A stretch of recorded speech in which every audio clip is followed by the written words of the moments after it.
Hello everyone, जैसा कि हमने कहा था कि हम क्वेश्चन एंड आंसर्स का सेशन रखेंगे। ये अवेश भाई, अभी हम स्टार्ट कर रहे हैं हमारा session. So Thank you for having me. Yes, so Awesh भाई, first question I would like to ask, ये हमारी तरफ से है ताकि पब्लिक में थोड़ी अवेयरनेस आए Sure. और थोड़ी क्लैरिफिकेशन आए। What is the difference between migration agent and immigration lawyer? Okay, good question.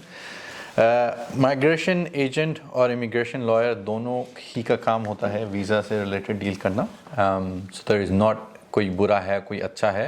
बहुत सारे क्वालिफाइड माइग्रेशन एजेंट्स भी हैं जो बहुत वेल एक्सपीरियंस हैं, लॉयर से भी बेहतर हैं। बट लॉयर को जो अपर हैंड मिलता है, एक लॉ डिग्री कंप्लीट करने के लिए आपको 4-5 साल यूनी जाना पड़ता है, पीएलटी करना पड़ता है, एक्सपीरियंस गेन करना पड़ता है, फिर जाके आप लॉयर बनते हो। 6-7 साल की जर्नी होती है। माइग्रेशन एजेंट का कोर्स आई थिंक 1 साल का होता है। So the span is quite short. फिर एक लॉयर के नाम में ही जब लॉ है तो फिर आप उसे समझ जाओ कि it's just not about immigration work. वो दूसरे पर्सपेक्टिव से भी सोचते हैं एक लॉयर कि अगर किसी का वीज़ा रिलेटेड है, आगे चल कर उसको किसी दूसरे इश्यूज़ क्या हो सकते हैं, क्या प्रॉब्लम हो सकते हैं, कोई लीगल इशू हो सकता है। और अनदर थर्ड मेन कंपोनेंट ये होता है कि माइग्रेशन एजेंट अगर आपके साथ है तो वो आपको ट्राइब्यूनल तक की जर्नी तक लेके जा सकते हैं, एएटी तक। अच्छा। वेयरएज लॉयर होते हैं वो आपको फेडरल सर्किट कोर्ट जा सकते हैं, फेडरल कोर्ट जा सकते हैं, यहाँ तक कि हाई कोर्ट भी लेके जा सकते हैं। तो उनके पास ये पावर होती है, वो कोर्ट अटेंड कर सकते हैं, आपको फुल फ्लेज लीगल सर्विस दे सकते हैं, रिप्रेजेंटेशन दे सकते हैं। तो ये थोड़ा बहुत डिफरेंस है बिटवीन माइग्रेशन एजेंट और लॉयर का, इमिग्रेशन लॉयर का। It's a very good answer कि आप सबको पता लग गया होगा कि ना माइग्रेशन एजेंट में और इमिग्रेशन लॉयर में क्या फ़र्क होता है। So always if you have an opportunity to prefer immigration lawyer then please go ahead with that. So अभी यहाँ से शुरू करते हैं पहला क्वेश्चन कि हमारे जो फेसबुक और सोशल मीडिया से जो आए हैं क्वेश्चंस। पहला क्वेश्चन ये है अविस भाई कि how many types of visas are in Australia? Very good question. Or how many types of migration visas are in Australia? Sure. तो ऑस्ट्रेलिया में या स्पेशली जो लोग पाकिस्तान, इंडिया, नेपाल, श्रीलंका, बांग्लादेश कंट्रीज़ में हैं, वहाँ पे स्टूडेंट वीज़ा बहुत फेमस है। या कोई भी अपॉर्चुनिटी उनको मिले आने के लिए। पर लोगों को ये नहीं पता कि ऑस्ट्रेलिया में 200 से अलग वीज़ा कैटेगरीज़ हैं, मोर देन 200 वीज़ा कैटेगरीज़। तो ज़रूरी नहीं कि सिर्फ एक ही आपका ऑप्शन बन सकता है, मल्टीपल ऑप्शन बन सकता है। लेकिन बात वही है कि आप किससे बात कर रहे हैं, क्या प्लानिंग है, क्या स्ट्रेटजी है, उस लिहाज से डिपेंड कर सकता है। But there is many options. इसी से रिलेटेड ना एक और क्वेश्चन है जो कि मैं भी यहाँ पर पूछना चाहूँगा कि कुछ लोग मिडिल ईस्ट में काम कर रहे हैं जी। एंड हमारे पास एक क्वेरी आई हुई थी कि that he is working in middle east, so is he eligible to apply direct permanent residency migration to Australia? बिल्कुल कर सकते हैं आप। ज़रूरी नहीं कि मिडल ईस्ट में भी हो, किसी भी कंट्री में हो, सबकी रिक्वायरमेंट सेम है। अगर आप डायरेक्ट पीआर पाथवे ढूंढ रहे हो ऑन स्किल्ड बेसिस, जो कि 189, 190 या सब क्लास 491 है, तो उसमें आपको एज़ पर द रिक्वायरमेंट आपकी क्वालिफ़िकेशन क्या है, आप जिस क्वालिफ़िकेशन में हो या वर्क एक्सपीरियंस में हो, वो ऑस्ट्रेलियन ऑक्यूपेशन लिस्ट में है या नहीं है, आपकी एज क्या है, आपके पॉइंट्स कितने बन रहे हैं, आपके स्पाउस क्या करते हैं, all these would it all depends upon their profile. अगर वो हमको उनका रेज्यूमे या फिर सीवी भेजें तो हम उनको एसेस करके बता सकते हैं whether they are eligible for their permanent residency in Australia or no, or else any other options. That's correct. तो ज़रूरी नहीं कि कोई मिडल ईस्ट से हो, सबकी रिक्वायरमेंट सेम है, कोई सी कंट्री से हो। तो जब एक दफ़ा हम लोग फाइल रिव्यू करके बता सकते हैं क्या ऑप्शन निकल सकते हैं वीज़ा रिलेटेड। अच्छा, and another question is we are hearing a lot of lot these days that student spouse visas are from certain regions. They are अभी जो मार्केट में जो चल रहा है, एक मिथ जो चल रही है कि ना स्टूडेंट डिपेंडेंट वीज़ा ऑटो रेफ्यूजल्स चल रहे हैं, ऑटो रेफ्यूजल्स हो रहे हैं। तो हमारे पास भी 1-2 केसेस आए थे जिन्होंने दूसरे एजेंट से उन्होंने किया था and the agent responded them that ये ऑटो रेफ्यूजल है। ओके। तो इस पे आपका क्या जवाब रहेगा? देखो, there is no such thing as auto refusal. ऐसा नहीं होता कि इमिग्रेशन ऑटोमेटिकली कुछ फैसला कर दे। Yes, in the recent times immigration department ने काफ़ी वर्क फोर्स हायर करा है, अलग अलग टीमें बनी हैं, तो उसकी वजह से कभी फैसला जल्दी भी आ सकता है, देर से भी आ सकता है। बट एक अगर आपको लग रहा है ऑटो है या किसी ने आपको ये मिथ सजेस्ट करा है, तो इट्स नॉट अ मिथ। और सबसे बेस्ट चेक करने का तरीका होता है कि अगर आप डिसीजन देखो रिफ्यूज़ल का या अप्रूवल का, तो उसके नीचे जो केस ऑफिसर है उसका नाम होगा और पोजीशन नंबर भी होगी। पोजीशन नंबर भी होगी। तो विदाउट दैट वो ऑटो कैसे हो सकता है ना? तो किसी ने डेफिनेटली फाइल रिव्यू करके वो फैसला किया। एग्जैक्टली ऐसे भी होता है ना कि जब ऐसा कोई एजेंट नहीं करता, कहता है कि कोई अगर स्टूडेंट वीज़ा अप्लाई करते हैं या कोई और वीज़ा अप्लाई करते हैं, स्ट्रेट अवे उनको विद इन 2 आवर्स या फिर 3 आवर्स उनको वीज़ा ग्रांट होता है, तब एजेंट्स या फिर माइग्रेशन एजेंट्स ये नहीं कहते हैं it's auto granted. That's true, उस वक्त नहीं बोलते ऑटो ग्रांटेड, है ना? So it's kind of like बस बचने के लिए। हाँ, मतलब छोटी मीट लगा डिफरेंट पीपल से डिफरेंट थिंग। बट आप ये नहीं समझो कि इमिग्रेशन ऑटो पायलट पे चल रहा है। उनका भी काम है, उनका काम है फैसला करना, वीज़ा देना या रिफ्यूज़ या कैंसिलेशन जो भी। बट वो the best thing you said is कि वहाँ पर पोजीशन नंबर होता है और केस ऑफिसर का नाम होता है, व्हिच मींस कि he has took this decision और she has took this decision. That's right, that's good. So guys, ये ऑटो रेफ्यूजल की मिथ बिल्कुल बेकार है। So there is no auto refusals in this Department of Home Affairs of Australia. So next question comes, अभी 1 जुलाई से जो work restrictions आ चुके हैं, so बहुत सारे स्टूडेंट्स अभी कश्मकश में हैं कि हमारे जो 24 आवर्स पर वीक या फिर 48 आवर्स पर फोर्टनाइट जो हैं जी, वो कैसे कैलकुलेट होंगे। तो अच्छा, यहाँ पर सॉरी आपको इंटरप्ट कर रहा हूँ, ज़्यादातर मैं इस चीज़ पे ना, जो स्टूडेंट जो हैं अभी टैक्सी चला रहे हैं या फिर ऊबर चलाते हैं, सो आप कोई केस रेफरेंस अगर देखें, इसको हम बताएं कि ना, रिसेंटली एक कोई आए थे तो उन्होंने पूछा कि भाई there was some case in past in like in the legal system of Australia, that case student taxi चला रहा था बट उसको जब फेयर मिला बस उतना ही काउंट किया जाएगा कि आवर्स वो उतने ही काम किया, सारा दिन जो खोल के बैठा है एप्लीकेशन वो कंसिडर नहीं किया जाएगा। सो यहाँ पर आप एक छोटी चीज़ क्लियर करें कि majority of the student they are doing Uber Eats, Uber और टैक्सी। सही। तो जिसका आप रेफर कर रहे हैं वो मोस्ट लाइकली एक बहुत मशहूर केस हुआ था, Verma versus department of home affairs 2017 में, I think, if I am not wrong. उसमें द इशू वाज एक जो स्टूडेंट था वो उबर चला रहा था, उसने अपना रीजनेबली, उसने जब ऊपर चलाते हुए उसका जो वर्क आवर्स थे उसको लग रहा था कि जो आवर्स वो काम नहीं कर रहा है, सिर्फ गाड़ी में बैठा हुआ है, तो वो काउंट नहीं होंगे, सिर्फ जो ड्राइविंग का कंपोनेंट होगा जब कोई गाड़ी में बैठा तो वो काउंट होगा। तो अनफॉर्चुनेटली वो इमिग्रेशन ने बोला that's not correct.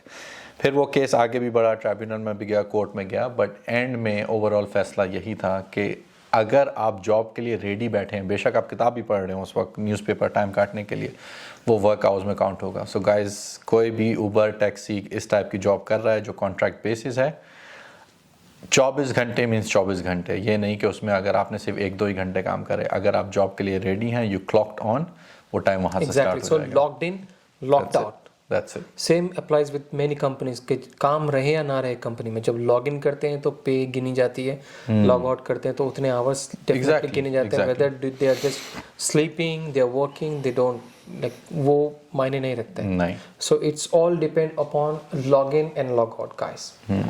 And another question is, अभी जो डिपेंडेंट वीज़ास, पहले होता ये था कि स्टूडेंट जो मास्टर्स पढ़ते हैं यहाँ पर या फिर बैचलर्स पढ़ते हैं, वो अगर स्टूडेंट अपने स्पाउस को एज अ डिपेंडेंट यहाँ पर लाना चाहते हैं ऑस्ट्रेलिया में, so when they apply the visa, पहले बहुत ज़्यादा वीज़ास ग्रांट होते थे।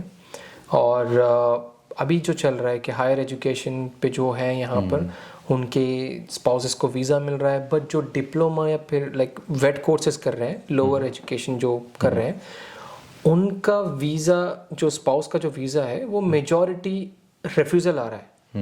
सो इस पे आपका आंसर क्या हुआ? देखो, it all comes back to case by case basis, तो हर एप्लीकेशन अलग है, आप डिफरेंशिएट नहीं कर सकते कि कोई डिप्लोमा पे स्पाउस को बुलाना चाह रहा है या मास्टर्स पे। This is myth. This is myth. Immigration देखेगा कि जब आप बुलाना चाह रहे हो तो आपका GTE कैसा है, जेन्युइन टेम्परेरी एंट्रेंट कैसा है, जब आपकी स्पाउस यहाँ पे आ जाएगी आप लोग का क्या प्लान है वापस जाके स्टडी करने का, फाइनेंशियल्स आप क्या एंड दिखा ऑल्सो रहे द हो। Relationship, how good relationship you had Exactly. With your spouse. अच्छा, इसमें ना अवेश भाई होता है ऐसा है कि ना रिसेंटली मैरिड कपल्स भी होते हैं, जी like student, he or she went to their home country, they married, again they came back and they wanted to apply the spouse visa. So इसमें भी क्या प्रूफ करना होता है, like is there any possibility, like अभी इसमें तो ज़्यादा बॉन्डिंग या फिर स्ट्रॉन्ग रिलेशनशिप यही एविडेंस के तौर पे दी जा सकती है कि मैरिज सर्टिफिकेट, फोटोज, और अगर हुआ तो कोई विटनेसेस इफ। हाँ देखो, मतलब अगर रिलेशनशिप न्यू है तो उसमें आप इट्स ऑल अबाउट कि आप क्या क्या दे सकते हो। आप मैरिज सर्टिफिकेट दे सकते हो, अगर शादी हुई थी तो फोटो के तौर पे एविडेंस दे सकते हो, अपना स्टैट्यूटरी डिक्लेरेशन दे सकते हो, कोई आपके फैमिली फ्रेंड हैं वो आपके बेसिस पे कोई स्टेटमेंट दे सकते हैं, अगर आपके नाम पे प्रॉपर्टी है, बैंक अकाउंट्स हैं, मतलब एनीथिंग यू कैन शो कि जेन्युइन रिलेशनशिप है। तो ज़रूरी नहीं कि पुराना हो या नया हो, they are ways to prove it. Yes, and how about the funds thing, कि ये इस पे भी रिफ्यूजल आते हैं कि बिल्कुल फंड्स जो दिखाने होते हैं वो ओवरऑल ये जो एप्लीकेंट ऑनशोर है उसको मिला के दिखाने होते हैं, या फिर जो एप्लीकेंट का लॉन्च करें सिर्फ उससे रिलेटेड उसके हिसाब वाले फंड्स बताने होते हैं? नहीं, तो दोनों के फंड्स आपको दिखाने पड़ते हैं। तो आपको it's better to show of course कि ना सारा आपका और आपके स्पाउस का दोनों के फंड्स दिखाए जाएं। जी जी जी, so that could be more like possibility to get the visa. बिल्कुल बिल्कुल, that's correct. That's it. So guys, ये भी क्वेश्चन का आंसर बिल्कुल सही से एलॉबरेट होकर आप सब तक पहुंचा गया है। अभी नेक्स्ट क्वेश्चन ये है कि अब जो 1 जुलाई को जो आए हैं रूल्स, उसके हिसाब से is still everyone is eligible for 485 visa, which means के temporary residence visa. So I think आप बात कर रहे हो जो अभी एक्सटेंशन देने को इमिग्रेशन ने अनाउंस करा है 485 के। देयर आर टू थिंग्स, अभी जो एक्सटेंशन के लिए भी जो अनाउंस किया है, और रिसेंटली 1 जुलाई से पहले ये भी था कि कोई भी डिप्लोमा या कोई कोर्स कर लो तो आप TR के लिए एलिजिबल हो।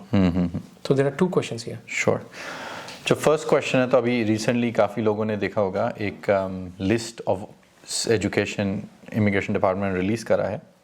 तो अगर कोई 485 डालना चाह रहा है या हु इज़ ऑलरेडी इन 485, उनको मज़ीद डिपेंडिंग ऑन बैचलर्स, मास्टर्स या PhD कर रहे हैं तो वो 2 साल के लिए एक्सटेंड कर सकते हैं अपना। जी। But what a lot of people don't understand कि उसके अलावा भी और भी एलिजिबिलिटी क्राइटेरिया है। So there is a age requirement, आपको एक सर्टेन एज का होना चाहिए। फिर उसके बाद अगर किसी को लेट्स से 3 साल का 485 वीज़ा मिल गया तो उसके अलावा भी देयर सर्टेन रिस्ट्रिक्शन कि आपको मज़ीद 2 साल का एक्सटेंशन कब मिलेगा। तो होल पॉइंट इज़ कि अगर किसी का 485 पे कोविड के दौरान टाइम लॉस हुआ था या वो चाह रहे हैं कि अब जाके वर्क फोर्स के लिए वो चीज़ अच्छी होगी, तो वो ज़रूर चेक करें कि उनका वीज़ा ग्रांट कब हुआ था। इवन दो अगर वो उनका स्टडीज़ उन्होंने मास्टर्स या बैचलर्स करा इन सर्टेन कोर्स और वो मीट कर रहे हैं क्रैको की रिक्वायरमेंट, बट ये ज़रूरी देखना है कि वीज़ा उनका ग्रांट कब हुआ था 485, एंड दैट वुड डिपेंड कि उनको एक्सटेंशन मिलेगी 2 साल की या नहीं। ये जो एक्सटेंशन मिलेगी, do they have to apply और या फिर ऑटोमेटिकली अप्लाई होगा? नहीं, they have to apply, you have to yes, apply for they have to apply for the extension. That's right. So the next question is, one of the applicant, he was granted a visitor visa pandemic में उनको visitor visa आया था family के साथ। Sure. फिर due to pandemic and travel restrictions वो travel नहीं कर सके। फिर उन्होंने रिसेंटली विजिटर वीज़ा अप्लाई किया अपने फैमिली के साथ and their visa got refused. So अभी ही has a question, is there any certain good time to apply the visa or else it's luck by chance? It depends. Visa उन्होंने कौन सा डाला था अंडर विजिट स्ट्रीम? 600 सब class उसके अंदर, but is it family sponsored, is it without family sponsored, if it's tourist stream? तो there is no law कि आपको कोई टाइम लिमिट वेट करना चाहिए। तो लेट्स से कि अगर आपका वीज़ा अभी रिफ्यूज़ हुआ है, आप विद इन 1 मिनट आप डाल सकते हो। बट ऑफ कोर्स अगर आप सेम चीज़ फिर से डाल रहे हो तो मोस्ट लाइकली आउटकम भी सेम यही So it has to be circumstances has to be a bit changed. Exactly, you Or have it to has to be explain. rectified based on the previous refusal letter. Exactly तो कोई चीज़ अगर उन्होंने किसी बात पे objection करा है to give you refusal, अब देखो वो क्या रीजंस है, कैन यू आप उस चीज़ को बिल्ड कर सकते हो, बता सकते हो, लेट्स से फैमिली टाइज आपने नहीं दिखाए, फाइनेंशियल्स नहीं दिखाए, तो जब आप नए सिरे से एप्लीकेशन जब भी डालोगे तो मेक श्योर जो रिक्वायरमेंट्स हैं, जो डॉक्यूमेंट्स हैं, आप उसको डालो and let's see how it goes. Okay so guys, आप अपना विजिटर वीज़ा डाल सकते हैं बट उसको सर्कमस्टांसेस चेंज करें और जो केस ऑफिसर ने पिछले वीज़ा रेफ्यूज़ल में जो मेंशन किया है उसको आप जस्टिफाई करें और फिर से अप्लाई कर सकते हैं। सो नेक्स्ट क्वेश्चन इज़, अगर कोई स्टूडेंट बैचलर्स मास्टर्स या फिर कोई भी हायर एजुकेशन से अगर लोअर एजुकेशन पे जाता है, so are they breaching their visa condition और they need, like, how they have to maintain their visa condition? I think for this question, because you're within the uni agency, uni consultancy, so I think you tell me, आप बताओ, what have you been यहाँ seeing? पर मैं ही जवाब दे सकता हूँ। So guys, जो कोई भी मास्टर्स या फिर बैचलर से जो डाउनग्रेड होते हैं लोअर एजुकेशन पे, so definitely they are breaching their student visa condition। अगर आप हायर एजुकेशन से लोअर एजुकेशन या फिर वेट एजुकेशन पे जाते हैं, you need to apply a new student visa. बहुत सारे मार्केट में एजेंट्स जो अभी मशवरा दे रहे हैं वो ये दे रहे हैं, रिसेंटली आज सुबह एक केस आया था, हमने डिस्कस किया अवेश भाई के साथ, तो द स्टूडेंट ने कोई पब्लिक यूनिवर्सिटी में एनरोलमेंट लेके अपने होम कंट्री से ऑस्ट्रेलिया आया और उसने वहाँ पर एनरोल नहीं किया क्योंकि वो यूनिवर्सिटी रीजनल में थी and he still based in Sydney. तो उसने सिडनी में यहाँ पे कोई रिश्तेदार या फिर दोस्त के साथ रहता है और उसने कोई एजेंट के पास विजिट किया, तो वो एजेंट ने इसको मशवरा दिया कि please get the diploma COE beside that COE। सो यहाँ पर एक बहुत बड़ी मिस्टेक ये की स्टूडेंट ने कि उसकी जो पब्लिक यूनिवर्सिटी जो कि उसका मेन कोर्स जिस पे उसको वीज़ा ग्रांट हुआ है वो COE भी एक्टिव थी और दूसरी COE भी वो जो अभी जो न्यू कोर्स उसने अप्लाई किया वो COE भी उसकी एक्टिव है। So it's concurrent COE। Concurrent COE का मतलब ये होता है कि आपको जो कॉलेज जो एजेंसी जो आपको COE निकलवा रही है without cancellation of the current COE, तो उसको वहाँ पर स्टूडेंट से डिक्लेरेशन लेना पड़ेगा दैट कि आपको ये जो COE निकाल रहे हैं आपको इसके कॉन्सिक्वेंसेस पता हैं और neither college nor agent is responsible. So बहुत सारे स्टूडेंट्स को ये पता नहीं है कि एजेंट्स अभी जो कर रहे हैं स्टूडेंट के इल्म स्टूडेंट की नॉलेज के बिना वो आगे वो फॉर्म साइन करके डिजिटल साइन या फिर whatever they just providing that to the college और कॉलेज उनकी कॉन्करेंट COE इशू कर रहा है। सो यहाँ पर ये बहुत बड़ा ट्रबल हो सकता है और डिपार्टमेंट ऑफ होम अफेयर्स से आपको S57 नेचुरल जस्टिस आ सकती है, NOICC आ सकती है कि notification of consideration of visa cancellation, जहाँ पर आपको लाजिम होगा कि जस्टिफिकेशन दें कि आपने क्यों हायर एजुकेशन से लोअर एजुकेशन गए और आपकी क्यों COE पिछली वाली में आपने एनरोल नहीं किया और कैंसिलेशन क्यों नहीं करवाई।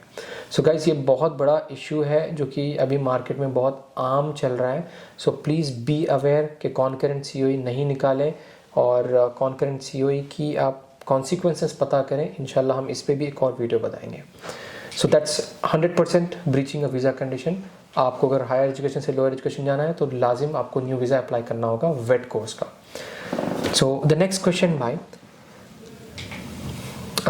my student visa is expiring and I was not able to get IELTS or PT test dates, so can I apply my TR or what options do I have? It's one of those options that अच्छा, मैं यहाँ पर उर्दू में भी पूछ लेता हूँ। अच्छा ठीक कि जो स्टूडेंट है उसने अपनी पढ़ाई की अकॉर्डिंग टू दी जो TR की एलिजिबिलिटी होती है जी जी, सो उसने पढ़ाई कर ली बट उसको IELTS या फिर PT जो कि मैंडेटरी कंडीशन है TR वीज़ा के लिए, उसको अगर वो डेट नहीं मिलती है सो ईजी स्टिल अगर वो स्टिल एलिजिबल है अप्लाई करने के लिए 485 या फिर कोई दूसरा ऑप्शन होगा? देखो फर्स्टली तो उसको हैव एवरीथिंग रेडी। आप 485 अप्लाई करने से पहले सारे डॉक्यूमेंटेशंस रेडी होने चाहिए, आपके क्वालिफिकेशंस हो जानी चाहिए, आपका इंग्लिश हो जाना चाहिए।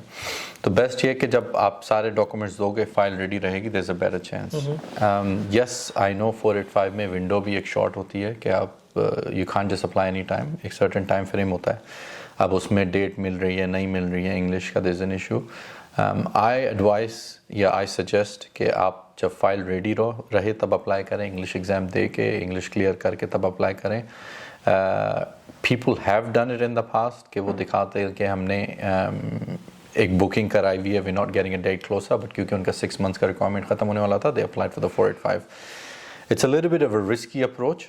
तो as I said it's better कि अगर वो सारा कुछ कंप्लीट करके 485 की एप्लीकेशन डालें। अच्छा, बहुत सारे स्टूडेंट जिनको ये मौका नहीं मिल रहा है, जैसा कि एक केस आपने किया था 408 जो वीज़ा जिसको टाइम नहीं मिल रहा है, सो दे गॉट अनदर ऑप्शन 408। क्या आप उसके बारे में थोड़ा बताएं? हाँ देखो 408 अगेन एवरी वीज़ा का अलग अलग रिक्वायरमेंट्स होता है। तो अगर वो स्टूडेंट 408 के वीज़ा रिक्वायरमेंट में फुलफिल हो जाता है, जो जो चीज़ें चाहिए 408 के लिए still getting 1 year of time. he can apply or if he meets the criteria then he should be get a grant visa 1 साल, sometimes in cases 2 साल के लिए भी। हाँ, और यहाँ पर एक और चीज़ स्टूडेंट्स को पता लगे कि as soon as you complete your course, वहाँ से 6 महीने होते हैं TR अप्लाई करने के लिए। अगर 408 ग्रांट होती भी है 1 साल की, but still you would be having only 6 months of time to apply your TR visa, 485 visa. जी यस। और 485 also just so I'll add, उसमें आपको बाहर से फिर से अपॉर्चुनिटी नहीं मिलती। आपके पास एक ही अपॉर्चुनिटी होती है 485 डालने की। तो वो अगर विंडो मिस हो गया आपका, then you can not apply for the 485 visa. तो बहुत ज़रूरी है कि आप अगर स्टडी कर रहे हैं, कंप्लीट करने वाले हैं, तो किसी से टाइम फ्रेम करें, किसी से रब्ता करें, लॉयर हो, कोई एजेंट हो, कोई कंसल्टेंट हो, किसी से भी आप एक तरीके से रेडी रहें, क्योंकि वो बहुत इंपॉर्टेंट टाइम फ्रेम होता है। हाँ, okay. The last question is, एक बंदा यहाँ पर विजिटर वीज़ा पे आया था और उन्होंने स्टूडेंट वीज़ा अप्लाई किया। सही। उनका विजिटर वीज़ा तो ग्रांट हो गया, वो यहाँ पर आ गए और यहाँ पर आने के बाद स्टूडेंट वीज़ा अप्लाई किया, बट द ऑफिसर, जो भी केस ऑफिसर था, वो लाइक सेटिस्फाइड नहीं था, ही रेफ्यूज्ड हिज स्टूडेंट वीज़ा। सो उन्होंने ट्राइब्यूनल अपील की। फिर ट्राइब्यूनल अपील चल ही रही थी, लाइक अभी उसका डिसीजन नहीं आया था, and he got some emergency and he travel to his home country.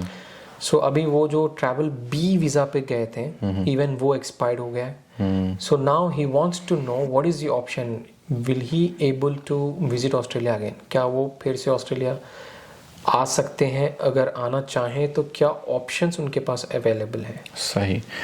तो अगर ब्रिजिंग बी पे गए हैं और ब्रिजिंग बी एक्सपायर हो गया है, तो he can't really come, there is very limited circumstances. Yes, maybe वो फिर से विजिट वीज़ा डाल सकते हैं, but he has to remember कि पहले उन्होंने विजिट वीज़ा डाला था, फिर यहाँ पे आके स्टूडेंट डाल दिया था, तो वो चांसेस भी लिमिटेड हैं। But again it depends file to file basis. अगर वहाँ पर उनको जस्टिफाई करना होगा कि like if when he is visiting, like if he is applying whatever the visa it is, चाहे वो स्टूडेंट रहे, चाहे विजिटर रहे, चाहे कोई भी वीज़ा रहे, he has to match the criteria. That's right. जो भी वो वीज़ा अप्लाई कर रहे हैं, तो अगर he has to satisfy the department yes to get visa granted. अगर उनका विजिट वीज़ा लेट्स से कि नहीं बन पा रहा है और ही फील्स रिस्की है, तो वो देख सकते हैं कि और क्या ऑप्शन है, उन्होंने क्या पढ़ाई करी, क्या वो एक्सपीरियंस है। यू नेवर नो, उनका डायरेक्ट PR का ऑप्शन बन सकता है डिपेंडिंग ऑन हिज सर्कमस्टेंसेस। तो ज़रूरी नहीं है कि सिर्फ एक ही पाथवे आप उसी से आओ, और भी रास्ते हैं। Will he be able to apply visitor visa? He is allowed to, yes, allow करना है, बट मिलेगा नहीं मिलेगा, दैट्स अ डिफरेंट स्टोरी। वो तो डिपार्टमेंट के हाथ में। जी।